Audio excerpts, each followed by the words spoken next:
Welcome to the Daily Current Affairs by CivicCentre IAS, where we try to discuss the important articles from the Hindu, the Indian Express, and the PIB from the UPSC CSC prelims perspective.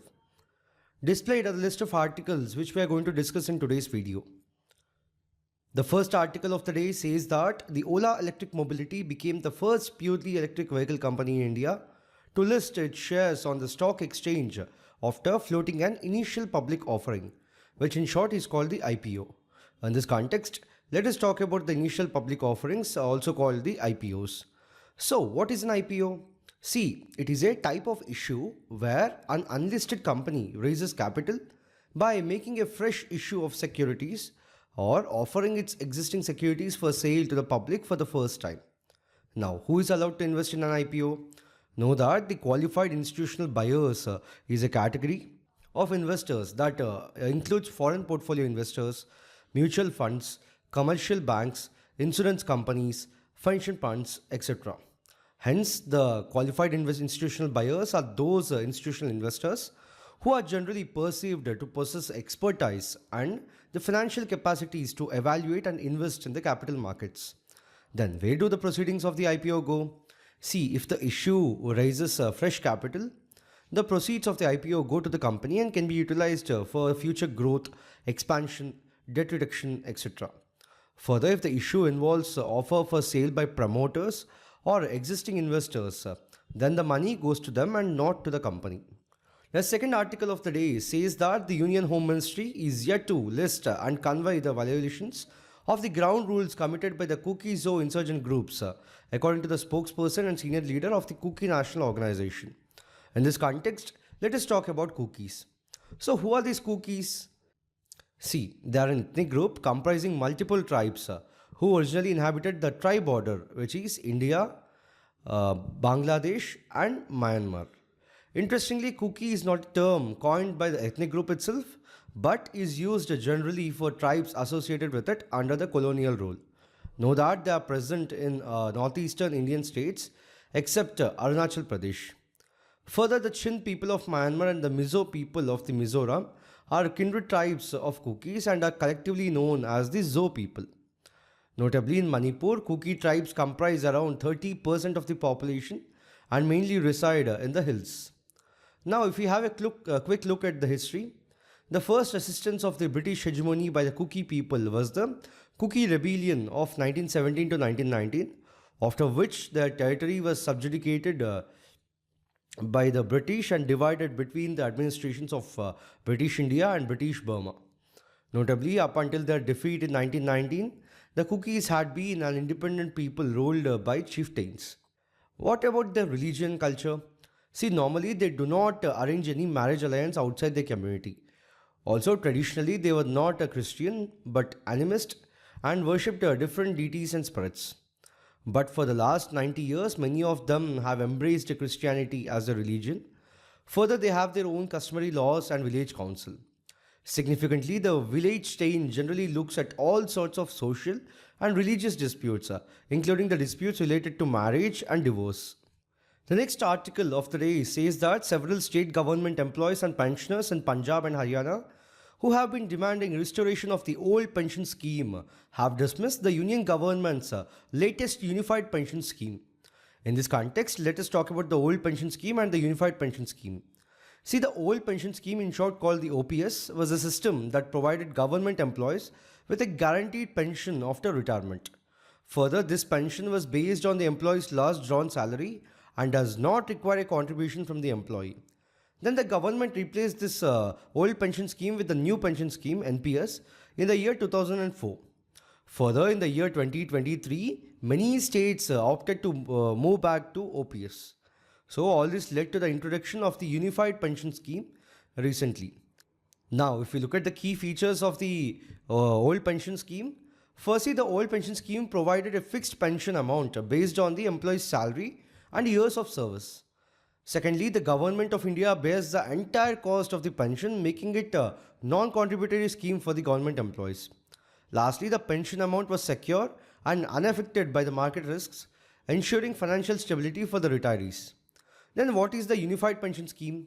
See, it is a relatively new introduction that combines the features of both NPS and OPS. If we look at the salient features, firstly, the employees will receive a pension amounting to 50% of their average basic pay drawn over the last 12 months prior to retirement. Know that it applies to those with at least 25 years of service. But for those with less than 25 years of service, the pension will be proportionately adjusted with a minimum qualifying service of 10 years.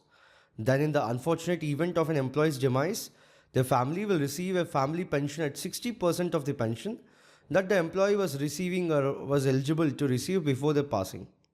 Next, employees will be guaranteed a minimum pension of 10,000 per month upon retirement, provided they have at least 10 years of service. Notably, the assured pension, family pension, and the minimum pension will be adjusted for inflation. Also, the adherence relief will be based on All India Consumer Price Index for the industrial workers, similar to the adjustments made for the service employees. Significantly, upon the retirement, employees will receive a lump sum payment in addition to their gratuity. So, this payment will be calculated as 1/10 of their monthly emoluments as of the date of superannuation for every completed 6 months of service. Importantly, this lump sum payment will not reduce the amount of assured pension. The next article says that before launching astronauts onto Gaganyaan mission next year, the Indian Space Research Organization will send a humanoid robot, Vyomitra, into the space to test the spacecraft safety. In this context, let us talk about Gaganyaan mission.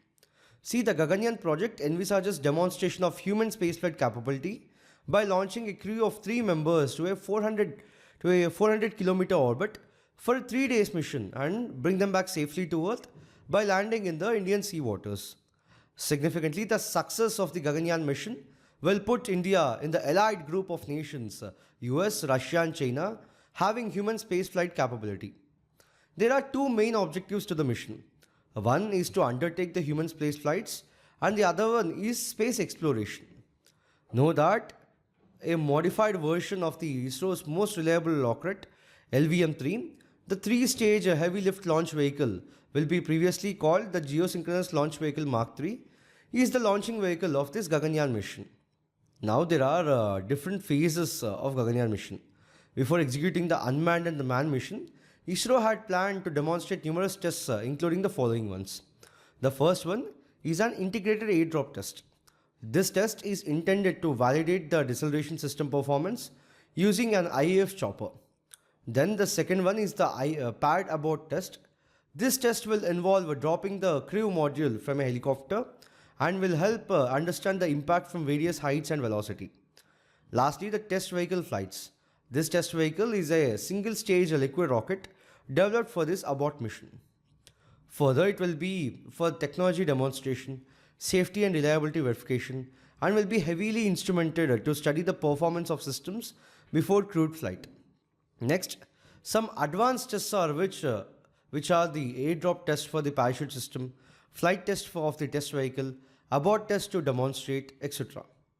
Know that ISRO along with the Indian Navy carried out the WSTF to initial recovery trials of the crew module. Also, the trials were part of the preparation for crew module recovery operations. Then, talking about the Vyomitra, it is a female robot astronaut, and further the humanoid is designed and developed by ISRO to fly aboard the unmanned test missions before Gaganyaan human space flight mission. Significantly, Vyomitra will resemble the upper human body, featuring movable arms, face, and neck, equipped with sensors to perform human-like functions and assess the impacts of space level. Further, this half-humanoid stipulates the anthropomorphic, which means human-like characteristic features of the upper torso of a human body and will primarily demonstrate operations such as crew console related to task, and so that the skull is designed to withstand the vibrational loads experienced during the launch. Know that the human spaceflight module of Gaganyaan will be followed by 2 unmanned missions. The next article is about the Reserve Bank of India Governor Shaktikanta Das saying that a nationwide launch of the Unified Lending Service will happen in the due course. Further, similar to the Unified Payment Service, which has revolutionized the retail payment system in the country, ULI, which is the Unified Lending Interface, will transform the lending landscape. So, what is ULI? See, the Unified Lending Interface is a digital platform which is expected to smoothen the lending process. Know that the platform is aimed at catering to a large unmet demand for credit across various sectors, particularly for agriculture and medium, small, and micro enterprises borrowers. So, in other words, the platform is expected to reduce the turnaround time for processing and sanctioning the loans while shrinking the complexities for the parties involved in the process, which are the lenders and the borrowers. Then, how will this ULI work? See, the platform will ease the flow of information required by a lender for processing the loan. Notably, the objective of the ULI is to facilitate seamless flow of digital information, not limited to only the financial parameters, but also include the details such as land records from multiple data providers to the lenders. By doing so, it is thought that the time taken for the credit appraisal should reasonably reduce, especially for rural and smaller borrowers.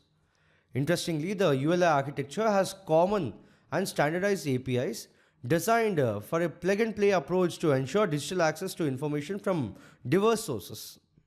The next article says that the new bioeconomy policy rolled out by the Modi government is set to place India as a global leader in the years to come, according to the Union Minister Dr. Jitendra Singh, while briefing the media about the recent Union Cabinet decision on the ambitious Bio E3, which is nothing but biotechnology for economy, employment, and environment policy, heralding a transformative shift in India's manufacturing sector. In this context, let us talk about it. See, the Bio E3, which is nothing but the biotechnology for economy, environment, and employment policy for fostering high performance biomanufacturing, in short called the Bio E3 policy, is a forward-looking initiative designed to bolster innovation, research, and entrepreneurship in the field of biotechnology in India. Now, if we look at the objectives of the mission, see, the Bio E3 policy is intended to foster a sustainable and circular economy through the industrialization of the biology. Further, it aims to advance cutting-edge innovations in the biotechnology, contributing to the creation of a high-performance biomanufacturing ecosystem in India. Notably, the policy aligns with the global and national priorities, promoting a future that is responsive to critical societal and environmental changes. Now, if we discuss the key features of the Bio E3 policy, firstly, the policy focuses on supporting research and development and entrepreneurship across various thematic sectors. Further, it aims to accelerate technology development and commercialization by establishing biomanufacturing and bio-AI hubs and biofoundry. Secondly, the scheme prioritizes regenerative bioeconomy models that contribute to green growth. Also, it supports government initiatives like the net zero carbon economy and lifestyle for environment. Additionally, it aims to promote a circular bioeconomy which emphasizes sustainable and circular practices under the scheme. Thirdly, it facilitates the expansion of India's skilled workforce. Further, it anticipates a surge in the job creation, particularly in the biotechnology and related sectors. Now, what are strategic other thematic sectors under the scheme? See, the policy will focus on several strategic sectors to address national policies which are firstly, high-value bio-based chemicals, biopolymers and enzymes. Second, smart proteins and functional foods. Thirdly, precision biotherapeutics. Fourth, climate-resilient agriculture. Also, carbon capture and utilization. And lastly, marine and space research.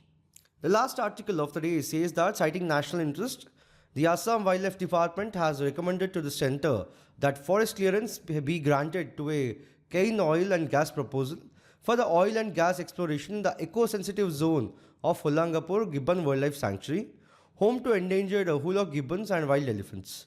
In this context, let us talk about Hulok gibbons.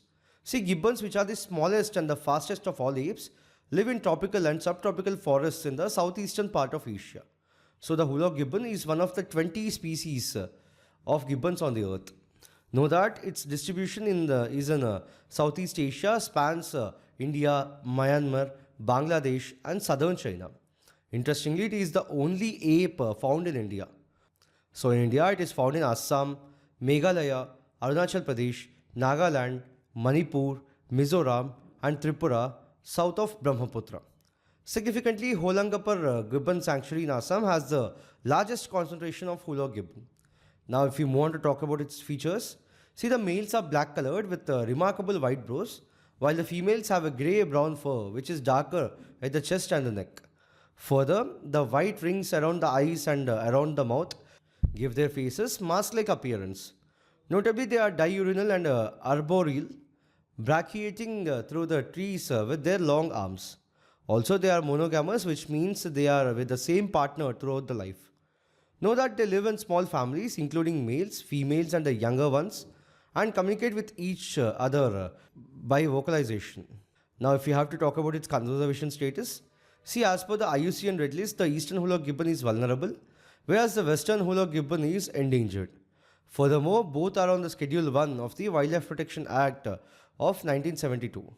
So in this video, we have discussed 7 articles in total from today, from the Hindu, the Indian Express and the PIB. We'll be back again with another video tomorrow. Thank you.